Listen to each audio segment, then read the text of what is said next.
আমরা যে পীর পরাস্তি করি, পীরকে ভালোবাসি, মুর্শিদকে ভালোবাসি, এর জন্য আমাদের সমাজে অনেক বদনাম থাকে।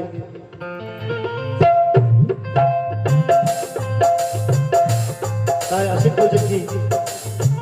লোকে মন্দ বলে আমার তাদের কথা শুনি না, লোকে মন্দ বলে আমার তাদের কথা শুনি না, আমি পাগল তোমার তারে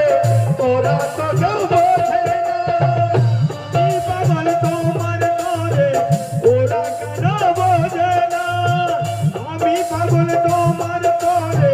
কেন ওরা বোঝে না, লোকে মন্দ বলে আমার তাদের কথা শুনি না, লোকে